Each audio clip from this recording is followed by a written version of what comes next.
Hey, Cock 45 here. Well, look what you see on the table. Really cool old revolvers.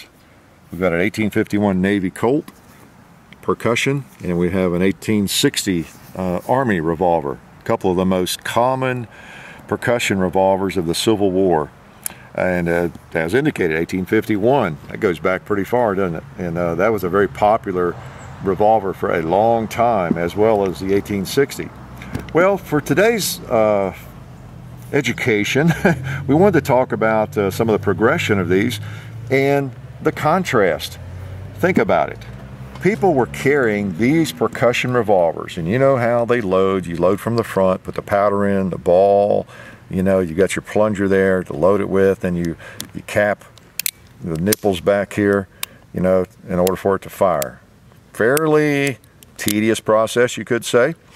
Well, that's what people were carrying in the 1860s, 1850s, and the 1860s for the most part, but yet these things were around. And you know what those are, don't you? Those are cartridges. Now, there were some more primitive cartridges. They were copper cases in a lot of cases, and they were rim fire instead of center fire in most cases. But cartridges existed. They sure did. If you remember back from some of our other education, the Henry rimfire cartridge, 1860, 61, you know, it was around certainly, wasn't it? Through the Civil War and afterwards. And others too, you know, Spencer cartridges and everything. But yet, we still have these percussion revolvers, lots of them, thousands and thousands of them that people are carrying and going through that tedious process of loading. So, as you can imagine, there was a desire to do something about that and figure out a way to get a cartridge into those cylinders. So we're going to talk a little bit about conversions. No, not everything you ever wanted to know about the cartridge conversions, because I don't know it all. But in fact, it's a little bit confusing. I have read contradictory reports in some cases of when something was being used and when it wasn't and all that. But I can give you a good ballpark look at how this worked. If you have seen these guns, and this is really the subject of what we're going to show and talk about today, this 1851 Navy conversion. This is a Richards Mason conversion, and I thank Taylors and Company for sending this along, because I requested it from them to do just what I'm doing right now, give you an idea how this stuff worked and how they worked. Okay, so this is a conversion basically of one of these. This is the 51 Navy, you know, longer barrel than that, but these come in different lengths. And this is one that's essentially converted, but a factory job. All right, and it will fire a cartridge, I think. Well, we make sure before we proceed any further here. Let's see if we can actually get a cartridge into this thing, or if we need to load it from the front. Oh, we don't have the ramrod or anything, so I guess we can. Yeah, it's got a bored out cylinder, so it's on half cock. So let's put a 38 special in there, skip one, put another one in,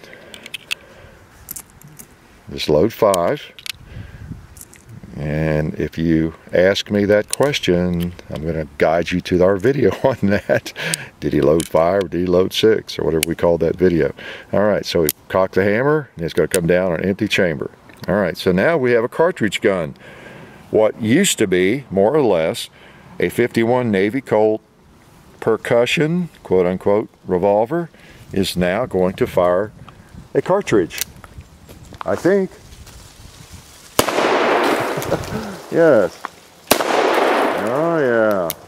Let's go ahead and shoot that guy. Sometimes I forget. There's 3. Oh, red plate. Cowboy. That should be it. And it is. Okay, so quite a bit different from percussion and all that goes into loading one of those. In fact, we could reload it here. I could eject these cartridges, okay, you know, the standard way. Now, it's a little more awkward on this, and I'll talk about that. So I just get my cases out.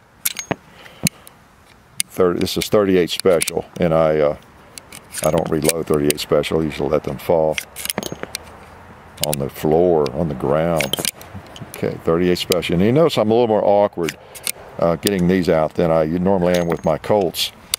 Okay, so that's empty. All right, so we could load it back up and shoot it again, which would be a lot faster than the percussion system. So that's the beauty of it. Of course, we have now a cartridge revolver, even though it's kind of a hybrid of the old percussion. So let me give you some ballpark time frames here. The after the Civil War is when all this stuff started cranking up. There were gunsmiths around the country, probably, I don't know, maybe even during the Civil War. I don't know. I'm not sure anybody knows for sure.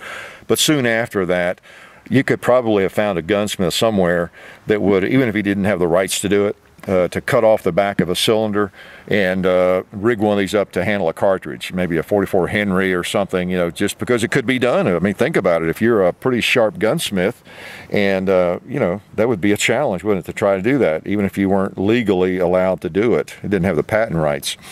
So that was done.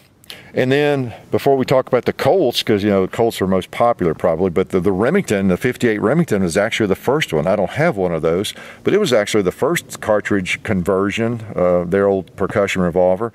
They actually offered it from the factory in 58, 59. They bought the rights, or whatever, they paid a royalty to Smith & Wesson, who already had the rights to use a bored-out cylinder. See, that's the thing. That's why the old top brake Smith & Wessons were around, and with the bored through cylinders, and were able to use cartridges earlier than Colt. So Remington bought the rights to do that. So I wasn't even that aware of those. So I did some reading. That the big old, and I've got one in percussion. I couldn't find it, but it's in there somewhere.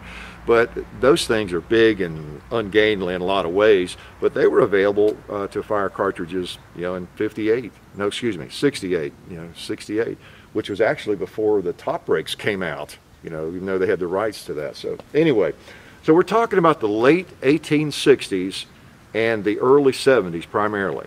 Okay, so that's a time frame we're talking about when these conversions were in their heyday. Okay, late 1860s, early 70s, and even on into the 70s. So, a guy named Richards, he was an engineer with Colt, figured out how to convert these firearms. He came up with a system, and it's a lot like this one, where you put a plate back here, install a plate. They actually didn't cut down the cylinders as much as they manufactured the cylinders. The cylinders were actually newly made, but they were shorter. They had to get all that off, and then they installed this breech plate. That's what this piece is here. See that back, whatever it is, ½ inch, and because you didn't need all that stuff, but yet you still had the frame the same size, so they had to fill that in. And the first ones, they put the firing pin, it was actually a spring floating firing pin on the breech plate, I understand. It wasn't mounted on the hammer like this one, and they had a loading gate and everything. And then of course an ejector rod like this that was attached to the barrel. So you basically essentially took this 1851 Navy, and you took the rod off of it, of course the loading plunger, and they filled that in, because here I've got a barrel off here of another one I have, and you would just take all this gizmo off and fill in the holes. That's what they did on the first ones, the Richards Conversions, as I understand. And then they attached the ejector rod housing on the side, all right? And then they put that breech plate on the back, like this gun has, similar to this. And that was the first kind of generation of the Richards conversions of these old Colt revolvers. And I think they did that on both the 51 Navy and the 1860. Okay? And then another engineer by the name of Mason came up with a better idea as they ran out of these barrels like this, because Colt had hundreds of thousands of parts that they were able to use for this, see? And so when they ran out of these barrels that had all this gizmo and made for the loading plungers and everything, then they just started making a barrel for these. So this is the next generation, basically. This was the Richards Mason, probably the most popular, and I think more of these were done. So most of these are the Richards Mason conversions that you see, I think, and the replicas as well, of course.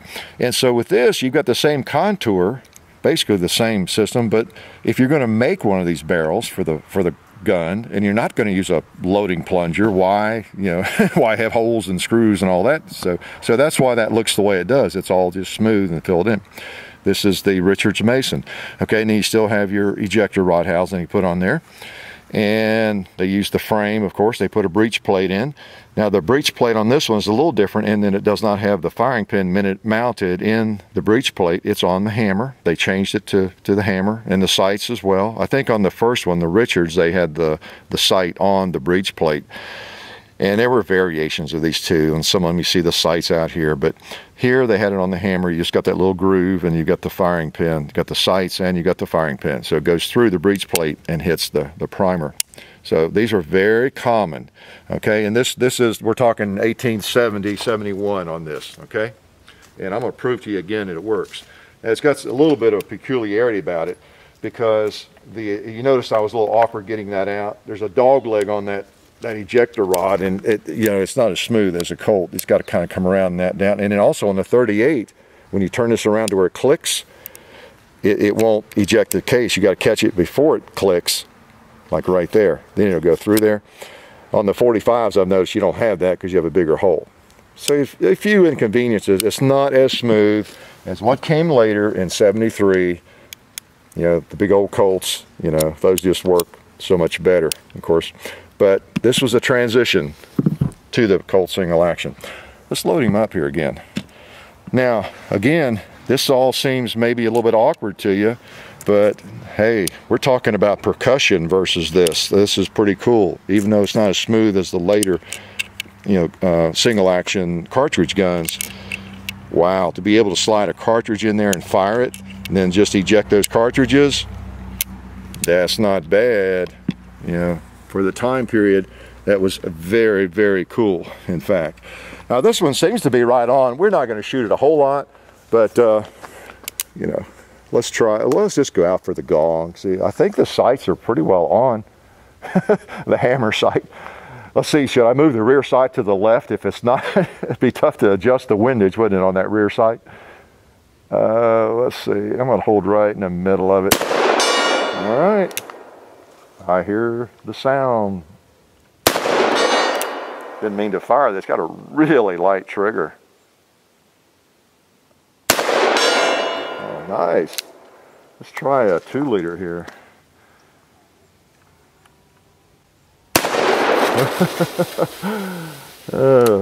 Did he fire 4 or did he fire 5?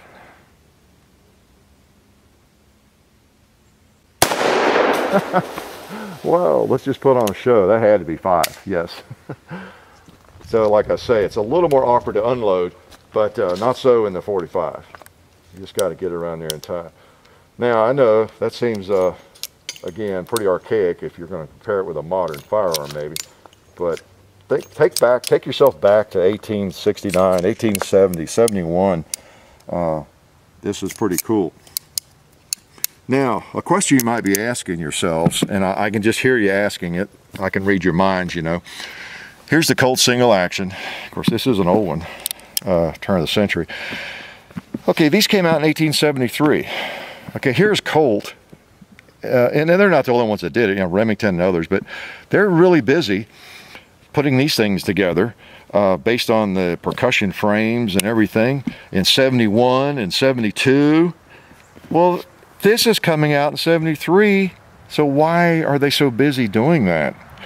Well, since you won't answer it, I will. I'll answer that question as best I can. Again, they had tons of parts, and they were going to be useless, in a year or two, and essentially obsolete, you could say. And so they wanted to use all those parts. Part of it was a business decision. They've got all these percussion revolvers that could be made into cartridge guns, and all these frames and just other parts, cylinders and whatever that they're manufacturing. So that's one reason. The other reason was they could do it more cheaply, and they could sell these for a better price. I think these sold for about 1/3 of what a Colt single action sold for in 73. So 1/3 to maybe half the cost. And that's big back then. 15, 20, 25 bucks was a lot of money in the early 1870s. And if it would fire a cartridge, hey, that's pretty cool. And because also in the larger calibers, you don't have that awkward issue I was showing you there either. So they work pretty smoothly, about as smoothly as these, except for that little dog leg on the ejector rod. So that's why they made these on up into the 70s, years after this thing came along. They're still making, manufacturing, and selling these conversion revolvers. You believe that? So when you see these, and if you watch closely in the movies, you'll see them occasionally, and sometimes they switch back and forth. I've noticed where they're carrying a percussion revolver, maybe it's even before the conversions, and then when they're firing it, if you look closely, they may have one of these they slipped in there because, you know, they need the blank cartridges, you know, to be fired. And but they're an interesting, let me shoot some more. They're an interesting firearm, and that period of history still goes back into the pretty much the Old West, and they were very popular, and they were pretty common. I think Colt made about 50,000 of these things, so there were a lot of them out there, and they're probably a neglected I don't know, piece of hardware, really, when you think about it. I mean, I've been aware of them for a long time. I read all of Mike Venturino's books, and I've got his book, Guns of the Frontier, or whatever, of the Old West. And you know, he talks about these and writes about them. And I've always thought they were pretty interesting looking firearms, even though I didn't really understand why there were so many of them. But they really filled a niche. Okay, John had a little coughing fit there. I was all ready to shoot, man. I was ready to blast something, so we had to let him walk away and get a drink. We're going to keep some cough drops in his pocket in the future. So anyway, these are, again, 38 special, and it seems to shoot pretty well. It's pretty cool revolver and an interesting piece of history. So let's try that 2-liter. We don't want him to escape.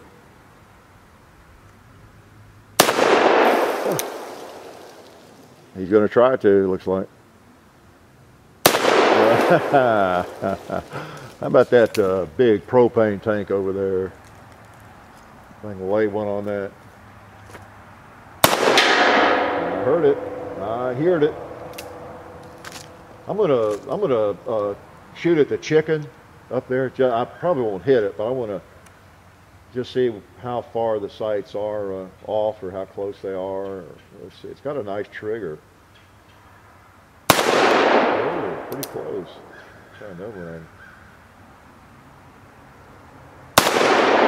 Oh, I saw that right under his behind. Okay, it's empty. So, I mean, you could drive nails with this thing. A little bit of shooting, a little bit of practice. Pretty cool. Conversion. So I know it seems kind of odd, doesn't it? Why would you buy a revolver that is like going back in time? It's a conversion of, say, the Colt single action or something. Well, it's because of the history. Same reason you buy these, you know, these percussion revolvers. You're visiting the old days, and that's pretty cool. Pretty cool. And then also, one thing I didn't mention, one reason, again, that Colt was so energetically putting these together and selling them was they're in the business of making money, making firearms. But, you know, again, Smith & Wesson in the early 70s were putting out the big old number 3 44 revolvers using cartridges, and Smith still didn't have the rights to the, you know, the rolling patent, the rolling white patent hadn't run out yet, and say they were not allowed to start with their Colt single action right away, and so they were just able in converting these other guns and making these. And I'm a little bit vague on the years of that. Actually, I think the rolling white patent expired maybe in '69 or '70, and by the time they got geared up to make what they knew they wanted to make, the final version, it was '73. But they did have the rights, of course, or they couldn't have made the conversions the way they were making them. But Smith was selling a lot of these, and so this helped keep them in the game until they came up with the big competitor, you know, and the Army contract, you know, for these. And also when these came out, the first one's the 7.5-inch barrel of the Colt single actions. So many of them went to the military because it was the Colt single action Army. You know, they went to the Army that. You know, they had difficulty selling them to the commercial market. So a lot of these went to the commercial market, as I understand. People like you, people like me, were not in the military. And we wanted a cartridge gun that felt like a Colt 51 Navy or 1860 Army. So both of these were very, very popular conversions. They really were. And but it's a period of history there, kind of a transitional time. that you know, we forget about sometimes. But whenever you see these, and it's cool that Uberti and I don't know who else, but I think there's actually a couple of gunsmiths around the country. A guy named Howells does these, and there's some different people that do. But as far as the bulk of them, the volume, I guess it's mostly Uberti, okay? And you know, Taylor's imports these from there, and they make several versions of it. So different calibers, different barrel lengths of these revolvers. It's that snapshot of that period of history, late 1860s, early 1870s, when these things were very, very popular. Again, they were bargain price as compared with the Colt single action, or probably even the Smith & Wesson, the model number 3s, the Schofields, and you know, they were just less expensive and, you know, very, very, very desirable from that standpoint. And they worked. They worked. Most people were not doing the kinds of things that I do or you try to do. We all try to do. I try to do shoot stuff at long range and that sort of thing with a handgun necessarily. So they filled that niche just pretty nicely. Okay, the conversions. So when you see these, I hope that gives you a little bit better idea. And boy, you can read up on them. There's a lot of different versions of them, and a lot of different you know, pieces of information you might find really interesting. That you know, I don't know everything about them. Like I said, I just know the time frame, kind of where they fit, and you know, why they did it, what the benefit was, and that they work for the most part. You know, again, they had that back plate to fill in the gap, and some of them had the sights on that breech plate, and some did not. Some of them retained it on the hammer. And then one thing I didn't mention, then finally Colt started making what they called the open top, which did not use the old percussion frames or any of this. It was just made, okay, before they introduced this. I think that was 72 maybe. So when you see one called the open top, it will probably have the rear sight right there from the barrel, or the rear of the barrel. And it is basically the Colt single action Army without the top strap. It looks a lot like these, but it was made from the ground up to be the gun it is. It's not really a conversion, okay? And it won't have the breech plate. You know, they didn't need to put a breech plate on it. They made the frame the size it needed to be, and put the sights right there. And it's a very popular pistol as well. It was very, very popular. Of course, I don't know that any of them were as popular as this became, right? The good old Colt single action. So anyway, we appreciate Taylor's and Company sending that. And oh man, look at that. Aren't those some pretty firearms? Makes you want to shoot, doesn't it?